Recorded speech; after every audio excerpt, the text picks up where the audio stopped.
Sot në hapësirën e intervistës do të flasim për librin e botuar së fundmi, Sekretet e luftës, Shqipëria tjetër në dokumentet britanike të studiuesit Erald Kapri, cilit dua t'ju uroj mirëseardhjen në studio. Faleminderit për ftesën. Gjithashtu urime për botimin. Shumë faleminderit.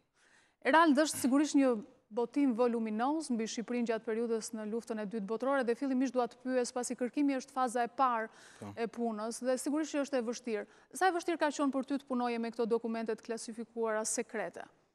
Po, e vështirë, domethënë u deshën të paktën 4 vite punë për të ardhur në këtë botim me të paktën 530 faqe.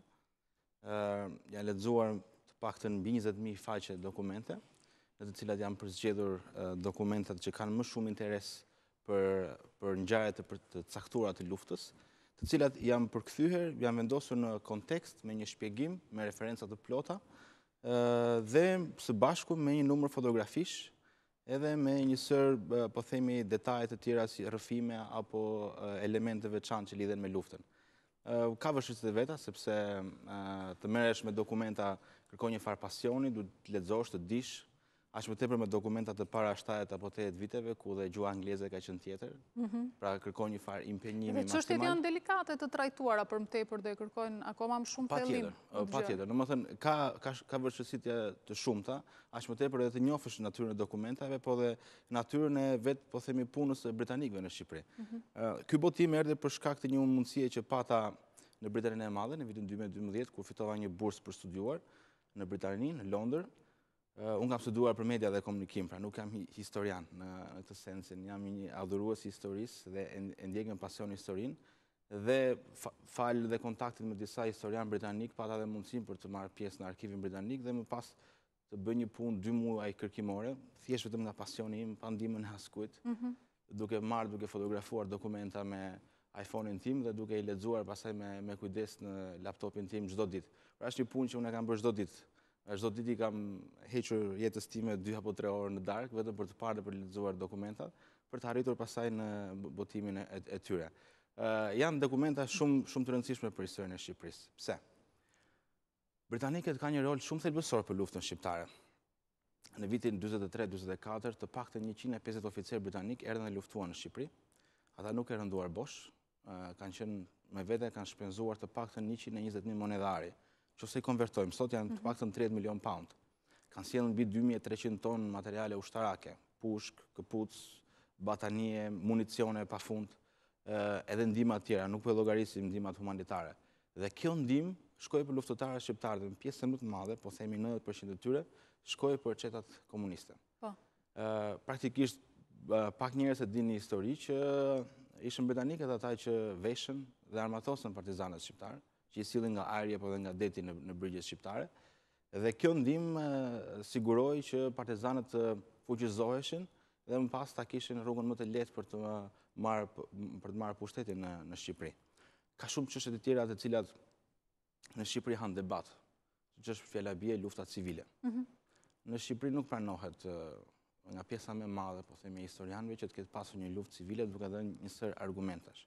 Në fakt, dokumentacioni britanik dhe britanikët që luftuan dhe jetuan këtu evidentojnë të kundërtën. Pra ata thonë që këtu ka pasur luftë civile dhe japin argumentat dhe raportimet e tyre. Janë dokumente që janë të pasqyruara të plota në libër. Pikërisht. Apo jo, në këtë botim. E vërtetë është kjo çështje gjithmonë ose thuhet në gjysmë zëri ose nuk pranohet vazhdimisht. Po unë besoj që dhe ky botim do ndikojë që të paktën të ndryshojë një farë botë kuptimi. Në faktikisht po të drejtojmë edhe brezit tonë të ri apo edhe shumë tjerëve, flitet për atë idenë e luftës nacional çrrimtare, gjithmonë me atë imazhin e filmave të kinostudios e tjerë me radhë. Fakt lufta shumë më e gjerë, është më me ngjyra. Dhe kur flasim për luftën e dytë botërore është shumë jashtëzakonisht shumë komplekse dhe ky botim jep një pasqyrë më të plotë të këtij realiteti, sepse në luftë ka vrasje, ka plaçkitje, ka vjedhje, ka intriga për pushtet e tjera me radhë. Dhe këto pasqyrohen të gjitha këtu, sepse britanikët ishin asnjë anës, ata kishin një interes për të luftuar gjermanët, u atashuan shumë pranë komunistëve në Shqipëri, të cilët i ndihmuan me logjistikë dhe ndihmë ushtarake, por atë që shikonin nuk kishin komplekse dhe e thonin. Për shembull, ata thonin që armët që ne po ja u japim atyre, ata po i përdorin për luftë civile etj. Me radhë. Pjesa për pjesën e luftës civile ka një farë ide e mohimi për shumë arsye. Së pari një herë vjen nga tradita e historiografisë komuniste për ta mohuar disi kundërshtarin dhe duke thënë që kemi luftë civile duket sikur vlerësojmë mjaft një palë tjetër që është nacionalistët në Shqipëri. Apo duke thënë që kemi pas pushtues të huaj në Shqipëri dhe derisa kemi pas trupat huaja si mund të ketë luftë civile. Unë mund të jap një shembull tjetër, mjaft interesant. Italinë. Në shtator të 43-shit, Italia u pushtua nga anglo-amerikanët, ndërkohë që u pushtua edhe nga Gjermania në veri. Ndërkohë që brenda Italisë kishte edhe çeta të organizuara komuniste, edhe çetat fashiste që vazhdonin dhe mbështesin Mussolinin. Dhe aty pati betejë shumë të ashpra në Itali, pra midis anglo-amerikanëve dhe gjermanëve, midis fashistëve dhe komunistëve etj. Me radhë. Mbas lufte, aty nuk flitej për luftë civile, edhe pse kishte pasur, për një arsye shumë të veçantë sepse komunistët për 40 vjet në Itali ishin pothuajse opozita e vendit.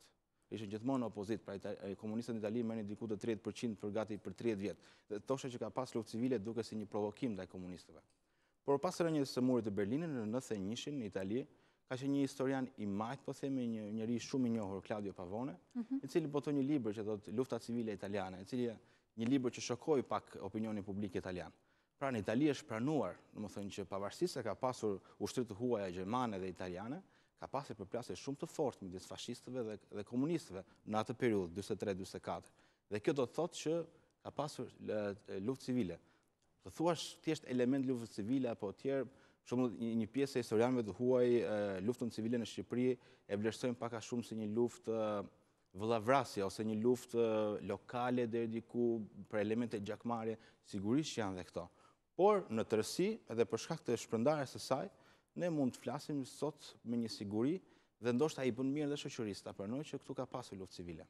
Çfarë të reja të tjera sjell ky botim, Erald? Çfarë ngjarjesh të tjera janë trajtuar dhe të shumta mund të numëroj, për shembull, për herë të parë është e plot dosja e kryeministrit Churchill për Shqipërinë. Është shumë e rëndësishme sepse Churchill është një nga personazhet më të rëndësishëm të shekullit 20. Dhe çfarë ka shkruar ai për Shqipërinë e kemi në këtë libër. Kemi aventurën e generalit Davis në Shqipëri, i cili u kap rop. Ai ishte një personazh shumë interesant, takoi Enver Hoxhën, Mithat Frashën apo dhe shumë personazhe të tjerë.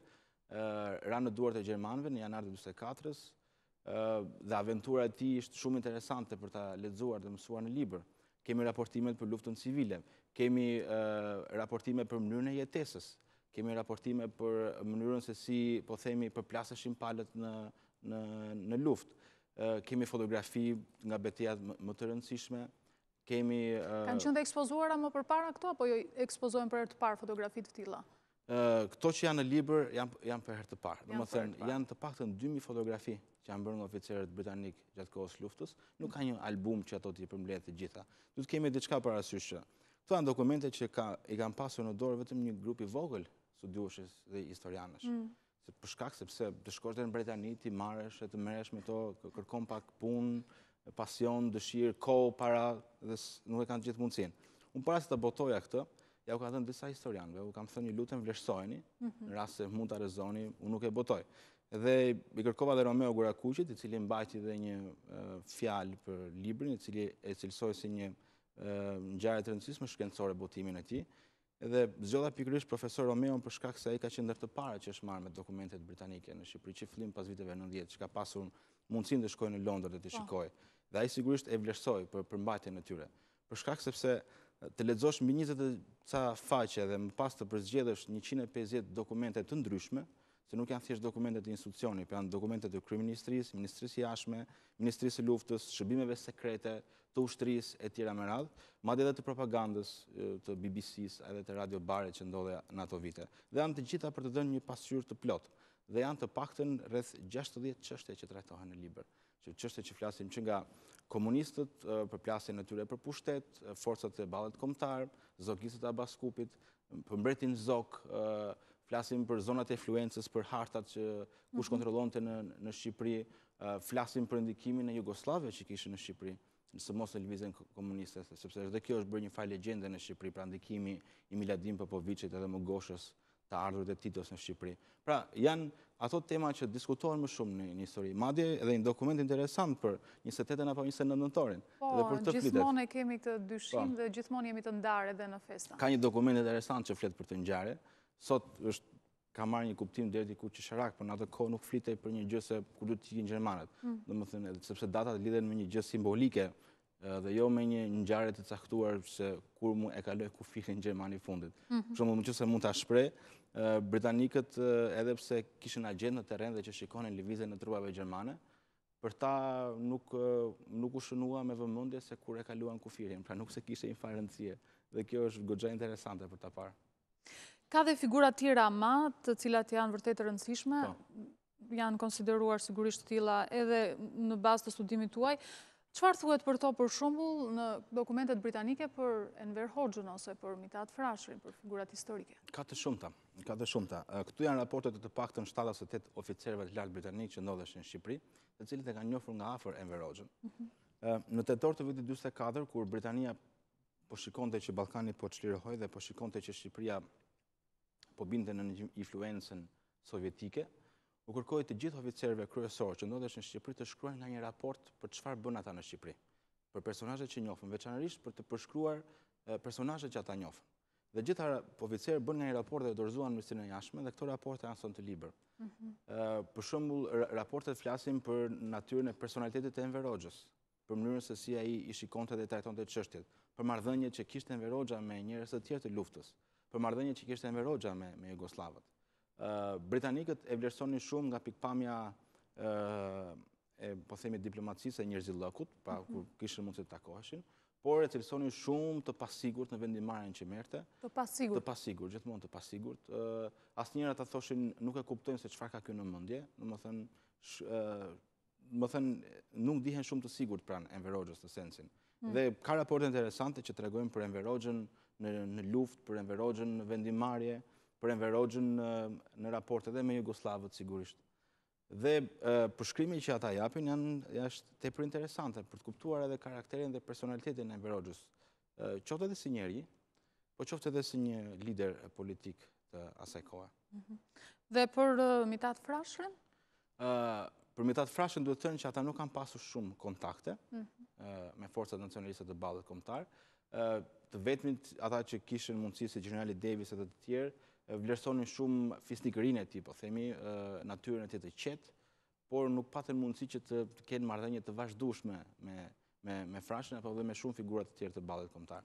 Këtu kemi disa dokumente të rëndësishme që janë shkruar nga Mithat Frashëri për lëvizjen e ballit kombëtar, i cili u zhdën në mënyrë ekskluzive britanikëve, dhe këto vijnë për herë të parë, i cili jep motivet e veta për lëvizjen e ballit kombëtar gjatë luftës, të cilat ato janë shumë interesante për të kuptuar edhe filozofinë politike të ballit kombëtar, por edhe aktivitetin e kësaj organizate që është anatemuar shumë, por kur e sheh edhe nga pikpamja britanike, vëren që duhet të shohim më me kujdes këto figura. Fjala bie një çështje shumë që diskutohet në Shqipëri është nacionalistët që morën pjesë të bënë një qeveri nën pushtimin gjerman. Duhet kemi një gjë parasysh që britanikët këto lloj figurash i vlerësonin jashtëzakonisht shumë. Ata thoshin që është një farë rastësie që këta bën qeverinë sepse këta janë anglofil, janë perëndimor, fjala bie Lef Nosi, Mehdi Frashi, Padre Anton Arapi etj. Me radhë. Ishin figura shumë pro-perëndimore dhe britanikët në farë mënyrë ishin xheloz që ata vendosën të bëjnë një qeveri nën pushtimin gjerman. Pra, edhe pse në ato kushte të vështira, britanikët ishin shumë të kujdesshëm për t'i anatemuar apo për t'i sulmuar këto lloj figurash. Zbulohet në këtë libër se si ndodhi që britanikët financuan në Shqipëri dhe luftën guerrile dhe nuk arritën në një farë mënyrë ta përdorin këtë si kapital. Kjo është e vërtetë dhe kjo është një nga enigmat e mëdha. Pra fjala bie, si ka mundësi që t'japën një sasi kaq të madhe parash, ndihmash, të sjellësh oficer dhe fund fare ti këtë vend të mos e bësh pjesë të hemisferës tënde të ndikimit në gjeopolitik. Britanikët, siç e thonë edhe vetë, thoshin që kishin shumë pak interesa gjeopolitike në Shqipëri. Ata kishin një farë interesie thelbësor për Greqinë, në cili siguronte për Zeun, po themi, dhe për Jugosllavinë. Shqipëria nuk se u prishte në një punë të madhe, me thënë drejtën. Pavarësisht se në kohët e fundit të 44-s ata bën përpjekje që Shqipëria të mbetej në influencën perëndimore, por pastaj u takonte vendasve, po themi, udhëheqës këtu politike, e cila me vullnet të plot vendoset të ishte pjesë e lindjes, pra Enver Hoxha që e mori këtë vendim.